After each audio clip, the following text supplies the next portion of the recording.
오늘은 우리나라의 기독교 모든 교회의 연합회가 서울역과 그리고 광화문 일대에서 함께 연합 예배를 갖고 그리고 뜨겁게 기도하는 그런 모임을 갖는 그런 날입니다. 오늘 2시부터 이 연합 예배와 그리고 기도회가 진행이 됩니다. 무엇 때문에 우리 각 교회가 이렇게 우리나라 전국에 퍼져 있는 그런 교회들이 교파를 초월해서 이렇게 함께 모여서 이런 행사를 행하는 것일까?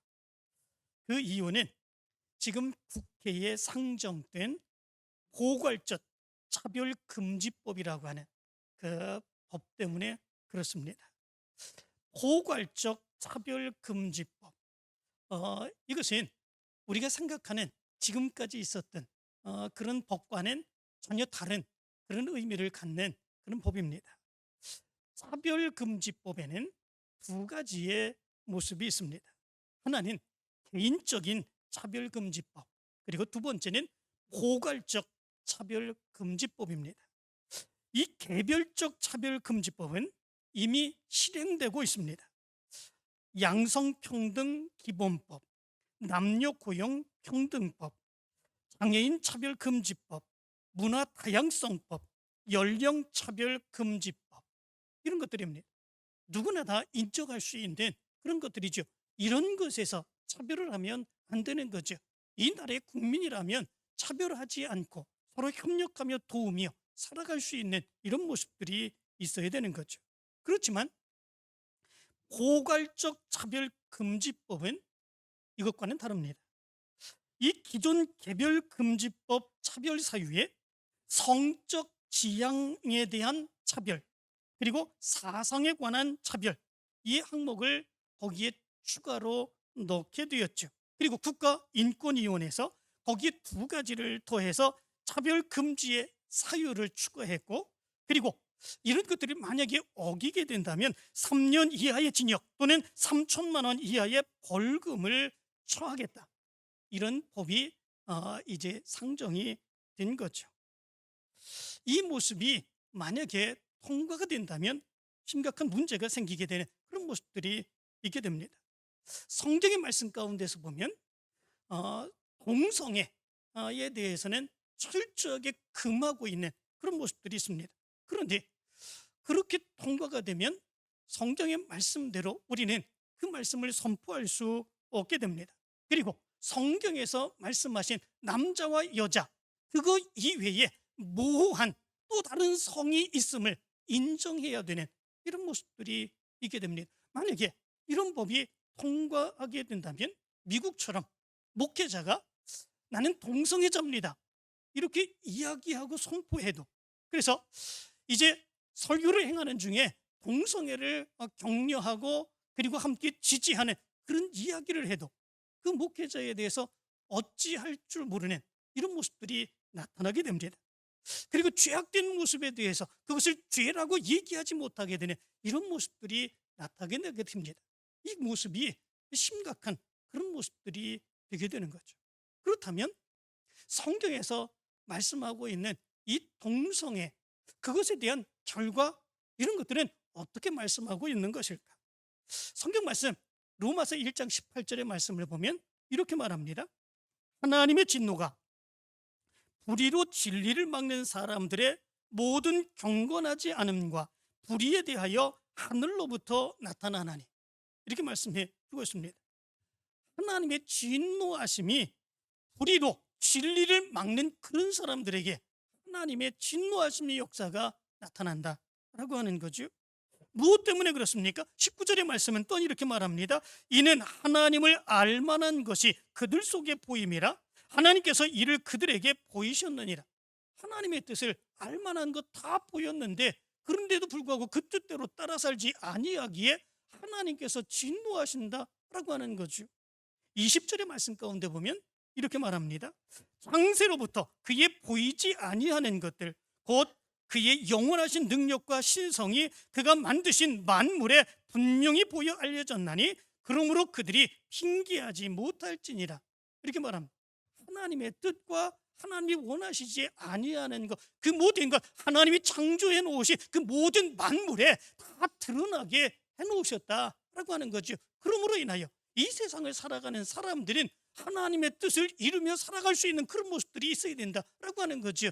때로는 몰라서 죄를 지었다, 그렇게 얘기할 수도 있는데, 그러나 그게 아니라는 것이지요. 이미 하나님께서는 이 세상 우주 모든 만물에 하나님의 살아계심과 역사하심, 그 모든 것들을 보여주셨기 때문에 몰라서 못했다, 깨닫지 못하여 그렇게 했다라고 하는 것, 그런 것들은 핑계할 수 없는 그런 것들이다라고 하는 것입니다. 그런데 바로 이런 하나님의 말씀과 하나님의 뜻대로 행하지 아니하는 자들에게 하나님께서는 진노하신다고 이렇게 말씀을 하였는데, 우리의 실제적인 삶에서 보면 때론 그렇게만 나타나지 않는 경우들이 많이 있는 것을 보게 됩니다.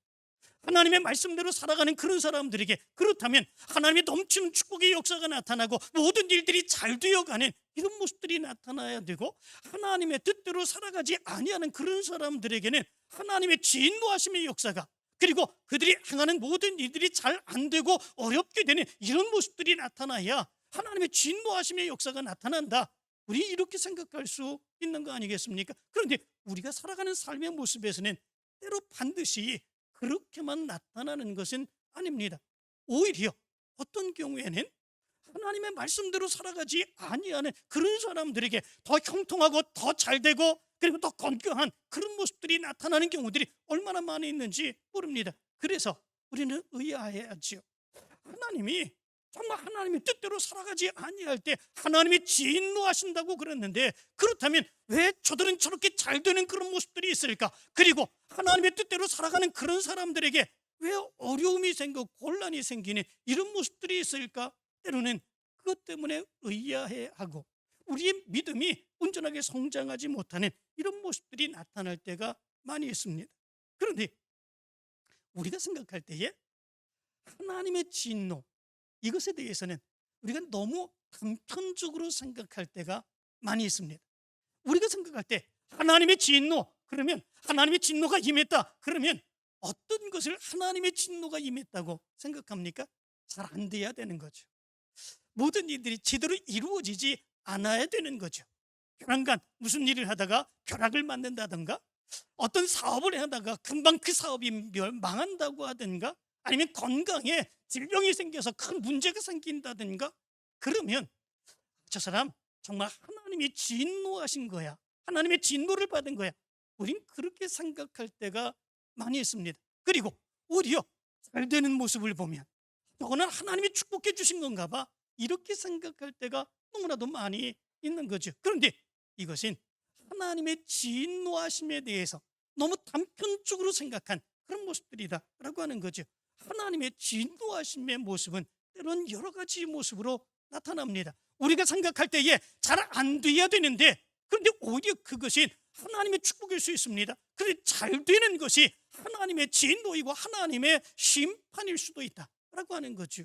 오히려 건강한 것, 그것이 질병에 걸렸다가 금방 회복되어서 강건한 모습으로 살아가는 것, 이것이 하나님 심판일 수도 있습니다.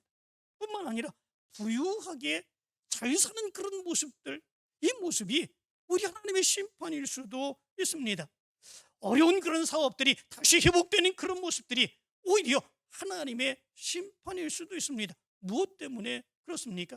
그 일을 통해서 하나님의 뜻을 깨닫고 하나님께로 돌아오는 것이 아니라 그 일을 통해서 불협화음이 생기게 됩니다. 그 일을 통해서 점점 더 큰 죄를 지어가게 되는 그런 모습들이 있게 됩니다. 그 일을 통해서 오히려 하나님께 더 가까이 나가는 것이 아니라 하나님으로부터 점점 더 멀어지는 그런 삶을 살아가게 됩니다. 그렇다면 그것은 하나님이 보실 때에 축복일 수가 없는 거죠. 오히려 그것은 결국은 그의 영혼이 멸망을 향해 달려가는 하나님의 심판의 모습이 될 수 있다라고 하는 겁니다. 그런데 오히려 어려움을 겪는 것이 하나님의 축복일 수도 있는 거죠. 건강으로 어려움을 겪습니다. 우리의 삶에서 곤란으로 어려움을 겪습니다. 우리의 일들이 잘 되지 아니하는 속에 그럼에도 불구하고 그것이 잘 되기를 원하며 하나님 앞에 나와 날마다 울부짖으며 하나님 앞에 기도합니다. 오히려 이것이 하나님의 축복일 수 있다. 라고 하는 거죠. 무엇 때문에 그렇습니까? 그 일들을 통해서 하나님의 뜻을 깨닫습니다. 그 일들을 통해서 하나님께 더 가까이 나옵니다. 하나님 앞에 나와 예비하는 삶을 살고, 하나님 앞에 나와 기도하는 삶을 살고, 하나님의 말씀대로 순종하여 믿음으로 살아서 그의 영혼이 하나님이 보실 때에 기뻐하시는 삶을 살게 되는 그런 모습들이라면, 때로는 조금의 어려움이 그것을 통해서 하나님의 더 큰 뜻을 이루게 하시는 하나님의 축복이 될 수 있는 것이다 라고 하는 거죠. 그렇기에 겉으로 드러나는 모습만 바라보며 잘 될 때에 저거 하나님의 축복이다, 또는 어려움이 있으면 저건 하나님의 저주, 진노를 받은 것이다, 이렇게 생각해서는 안 된다라고 하는 거죠. 하나님의 진노하심에 대한 심판의 결과, 그것은 두 가지의 모습으로 나타남을 보게 됩니다. 첫 번째 모습은 이 세상이 끝난 다음에 임하는 하나님의 심판입니다. 모든 사람들은 이 세상에서 하나님이 그의 영을 거두어 가실 때 하나님 앞에서 심판을 받게 되어 있습니다. 그 심판의 결과는 누구만 아십니까? 하나님만이 아십니다. 우리도 모릅니다. 여기서 믿음으로, 진실하게 믿음으로 살아서 정말 열심으로 하나님의 뜻대로 살아가는 그런 사람들, 그 사람에게 너는 정말 하나님께서 천국 가게 해주실 거야, 우린 그렇게 얘기할 수 있습니다. 그러나 그렇지 아니하고 정말 나쁜 짓을 행하는 그런 사람들에게 너는 정말로 하나님께서 지옥으로 인도해 주실 거야, 얘기할 수 있습니다. 그러나 그것에 대한 결정하는 권한은 우리에게 있지 않습니다. 내가 그렇게 얘기한다고 할지라도 하나님이 그렇게 판단하지 아니할 수 있다라고 하는 것이죠. 정반대의 모습으로 하나님이 판단하시며 심판하실 수도 있습니다. 중요한 것은 우리는 하나님의 말씀을 믿습니다. 하나님께서 우리에게 말씀하신 그 말씀을 믿으며 이 말씀대로 살아가게 될 때에 하나님께서 우리의 영혼을 하나님의 나라로 인도하여 주실 것이다, 이 믿음의 확신을 가지고 우리 믿음의 삶을 살아갑니다. 그리고 하나님의 말씀대로 살아가지 아니하게 될 때에 우리의 영혼은 심판받아서 영원한 저주의 형벌, 지옥의 형벌로 빠지게 될 수밖에 없다라고 하는 믿음의 확신을 가지고 우리는 살아갑니다. 거기까지 우리가 할 수 있는 것입니다. 그 믿음의 확신을 가지고 우리는 믿음으로, 말씀의 확신으로 살아가게 됩니다. 그러나 그 결과는 내가 하는 게 아닙니다. 내 확신대로 되어지는 게 아닙니다. 그것은 하나님이 하시는 것입니다. 그래서 기독교의 이단 가운데에 구원파가 있습니다. 그 구원파는 그 정통 기독교에서 이단이라고 정죄한 그런 이제 교단이죠. 그 구원파에서 이야기하는 게 가장 큰 잘못된 것, 그것이 무엇입니까? 그거는 하나님이 구원하신 거, 언제 구원했고 몇 시에 구원했고 라고 하는 것, 그것을 자기네들이 분명히 안다. 그들은 그렇게 주장합니다. 몇 날 몇 시에 구원받았냐? 그렇게 얘기합니다. 몇 날 몇 시에 구원받았냐? 그리고 그것을 이야기하지 못하는 그런 사람들에게 너는 잘못 신앙생활했다, 너 어느 교회 다녔는지 잘못 그 교회 다녔다, 이렇게 주장하는 그런 모습들이 있습니다. 언제 구원받았는지 그거는 하나님만이 아십니다. 그를 구원해 주실지 아닐지 하나님만이 아십니다. 우리 믿음의 사람들은 단지 믿음의 확신을 가지고 하나님이 구원해 주실 것이다, 하나님이 인도해 주실 것이다, 하나님의 말씀대로 살아갈 때에 하나님의 축복된 역사로 인도해 주실 것이다, 그 믿음의 확신을 가지고 살아갈 뿐입니다. 하나님이 그 말씀대로 살아갈 때에 하나님께서 그 말씀대로 행해 주실 줄 믿습니다. 이것이 우리 믿음의 사람들의 확신입니다. 이것이 이 세상 끝난 다음에 임하는 하나님의 심판입니다. 그런데 두 번째의 모습이 있습니다. 그것은 우리의 삶 가운데서 나타나게 되는 하나님의 심판입니다. 이것은 우리가 잘 되는 것을 통해서 나타날 수도 있고, 우리가 잘 안 되고 어렵게 되는 모습을 통해서도 나타날 수도 있습니다. 그런데 그것은 하나님이 그것을 사랑해 주셔서 나타나는 모습이냐, 아니면 우리가 죄를 지음으로 인하여 죄악된 결과로 나타나는 것이냐 라고 하는 것, 그것을 통해서 심판이냐 하나님의 축복이냐, 우리는 그것을 분별해 볼 수 있습니다. 욥을 한번 보시기 바랍니다. 욥이 얼마나 신앙생활 열심히 잘했습니까? 정말 당대의 최고의 믿음 생활을 했었던 그런 사람이 욥이지 않았습니까? 특별히 그의 아들들이 생일잔치를 벌이게 됩니다. 그런데 욥은 혹시 그 자식들이 그 생일잔치를 벌이다가 혹시 마음으로 하나님께 배반하였을까, 하나님 앞에 죄를 지었을까, 그것을 염려하면서 자식 수대로 번제를 하나님 앞에 드리는 이런 모습들이 있었지 않았습니까?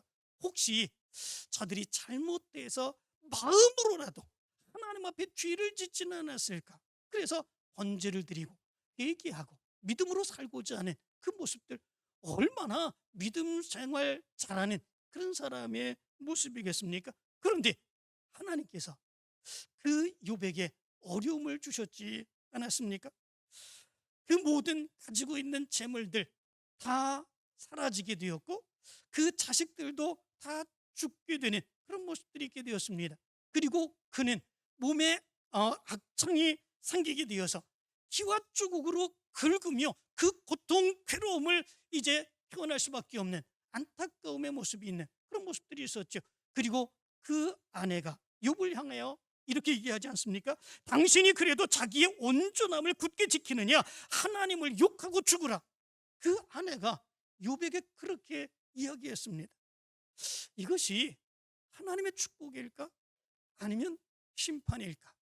세상의 사람들, 하나님을 알지 못하는 그런 사람들, 드러난 일만 보면서 판단하는 그런 사람들에게 있어서는 이거는 하나님의 심판이지요. 심판 중에서도 이런 엄청난 심판이 어디 있겠습니까? 그러나 하나님이 보실 때에는 그는 심판이 아닙니다.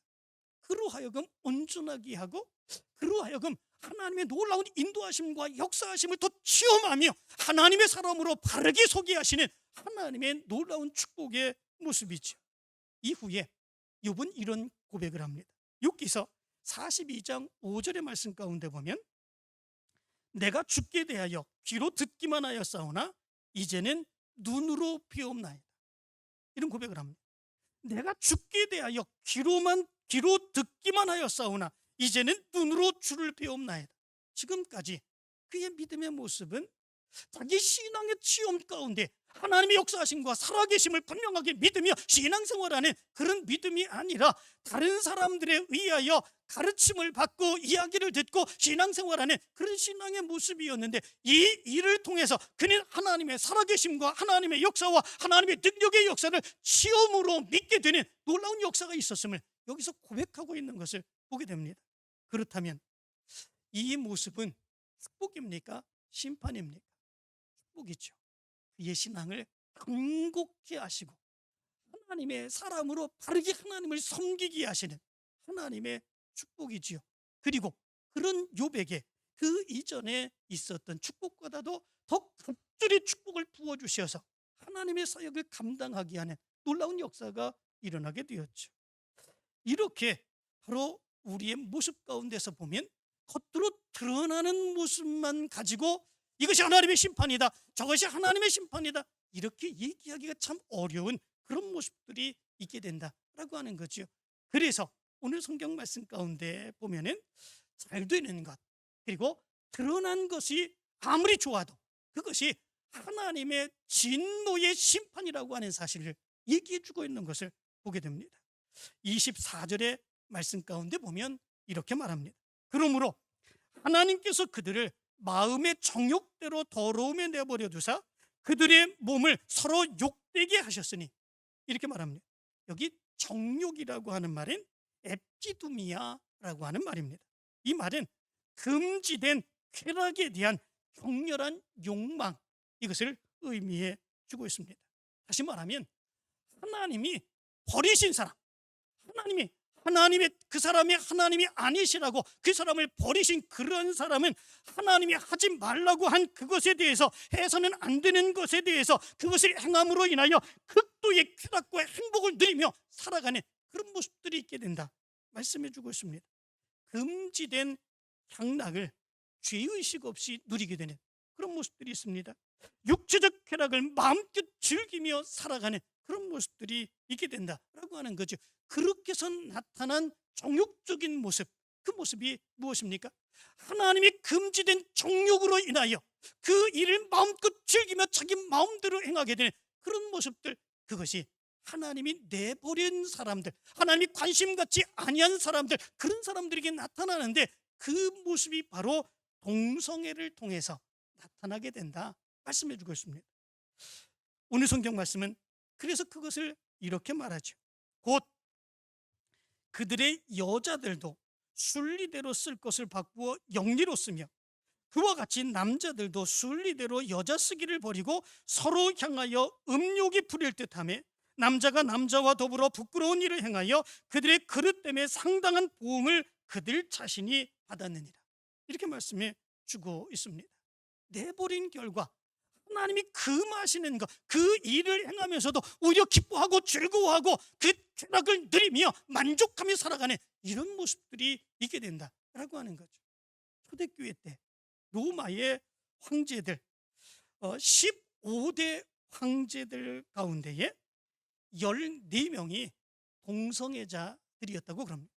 그 당시에 성적인 문란함, 타락이 어느 정도 심각했는가라고 하는 것을 알 수 있게 되죠.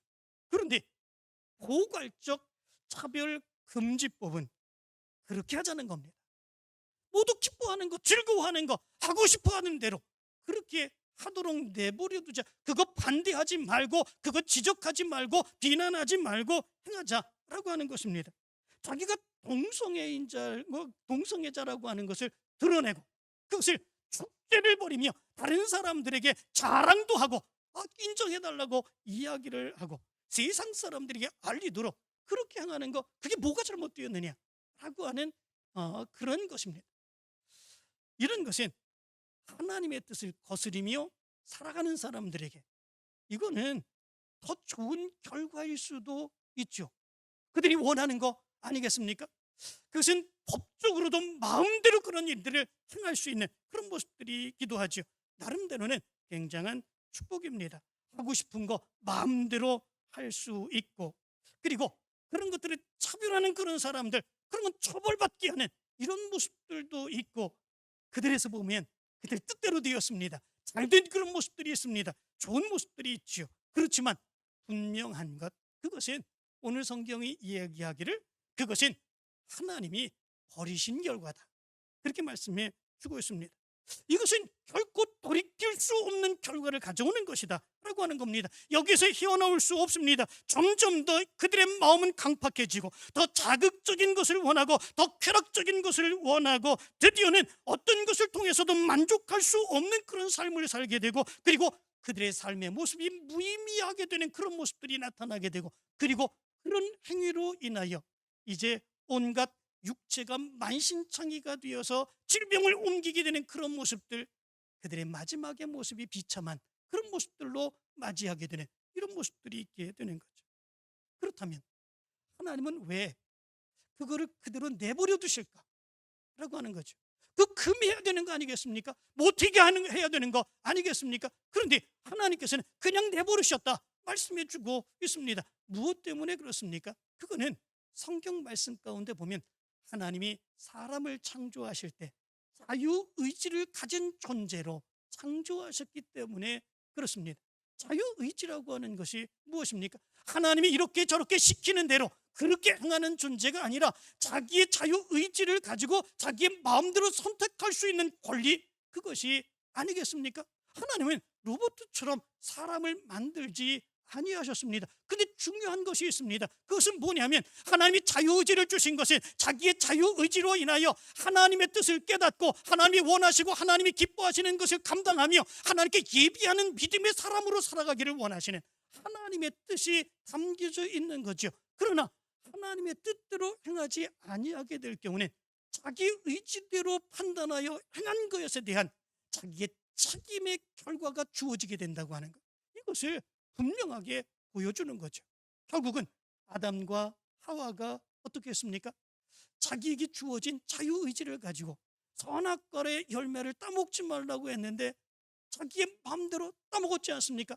그리고 그 결과에 대한 책임이 아담과 하와에게 주어지고 에덴 동산에서 쫓겨나게 되고 그는 이제 영원히 살지 못하고 죽음을 맞게 되는 이런 모습들이 있게 되었던 것을 보게 됩니다. 하나님이 자유의지를 주셨습니다. 그러나 그것은 자기 마음대로 하나님이 금지하신 것조차 그 자기 마음대로 행하라고 그렇게 주신 것은 아닙니다.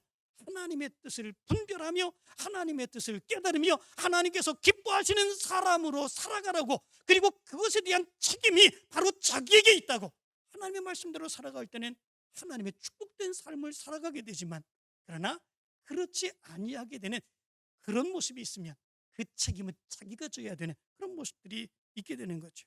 결국은 하나님이 내버리신 자들의 삶의 모습은 어떤 것이겠습니까? 그 책임은 자기가 지며 살아갈 수밖에 없는 그런 존재가 되는 거죠. 세상 사람들이 하나님을 섬기기를 거부하고 하나님의 말씀대로 살기를 거부하고 세상의 정욕을 따라서 쾌락을 누리며 동성애를 행하며 자기 마음대로 살아가겠다고 하는 것, 그거는 하나님도 내버리셨지 않습니까? 그냥 놔두셨습니다. 누가 뭐라고 그럽니까? 자기들이 좋다고 행하는 거 좋다고 하면서 살아가라고 하는 거죠. 누가 뭐라고 그럽니까? 그런데 우리 믿음의 사람들이 하나님의 뜻대로 살아가는 것을 세상의 법은 막아서는 안 되는 거 아니겠습니까? 우리 믿음의 사람들도 그런 삶을 인정해야 된다고, 그것을 인정하지 아니하면 처벌하겠다고 얘기하는 거, 그것을 법으로 정한다고 하는 거, 이것이 잘못된 거 아니겠습니까? 목회자들이 하나님의 말씀을 근거로 해서 그것이 잘못된 삶이라고, 하나님께서 그것이 진노하시는 삶이라고 그것을 말씀을 증거하며 그런 삶을 살지 않도록 말씀을 전하는 것, 그것을 잘못됐다고 처벌하겠다고 하는 것, 이것은 잘못된 거 아니겠습니까? 우리 기독교 역사를 보면 세상의 법보다도 하나님의 법을 더 중히 여기며 살아왔습니다. 언제나 기독교인들은 세상의 법을 잘 준수하며 성실하게 그 법대로 법을 지키며 살아왔습니다. 그렇지만 세상의 법이 하나님의 법을 무시하고 그리고 핍박하고 세상의 법대로 살라고만 행하는 그런 모습들, 하나님의 법에 그 세상의 법이 어그러지는 모습들이 있을 때 우리 믿음의 사람들은 오히려 그거에 항거하고 자기 목숨까지도 내어놓으며 하나님의 법을 지키기를 원하며 순교하는 일을 마다하지 않는 그런 모습들이 우리 믿음의 사람들의 모습이었습니다. 그렇다면 지금 포괄적 차별금지법을 통해서 이렇게 우리 믿음의 사람들의 삶의 모습을 지어하고자 하고 이것을 잘못된 모습들로 나가게 하고자 하는 이런 법이 제정되는 이 모습에 우리 믿음의 사람들은 어떻게 해야 되겠습니까? 이 모습에 대해서 우리 믿음의 사람들은 거룩한 분노를 갖고 적극 저지할 수 있는 그런 모습들이 있어야 되는 거 아니겠습니까? 하나님의 말씀대로 우리가 살기를 원합니다. 하나님의 뜻대로 살기를 원합니다. 바로 그 모습을 우리 믿음의 사람들이 보여줄 수 있는 그 모습이 있어야 되는 거 아니겠습니까? 이것이 지금 오늘 우리 기독교인들이 광화문과 서울역 일대에서 모여서 연합 집회를 행하고 기도하고자 하는 그런 모습들입니다. 그리고 참여하지 못하는 그런 사람들은 온라인으로 참여하며 함께 동조하고 기도하기를 원했던 바로 그 집회의 모습이었습니다. 이제 세상에 돌아가는 이 모습이 어떤지 여러분들이 분별하시며 믿음의 사람으로서 하나님의 말씀대로 사는 믿음의 사람으로서 온전하게 살아서 하나님의 크신 뜻 이루어가게 되기를 간절히 축원합니다.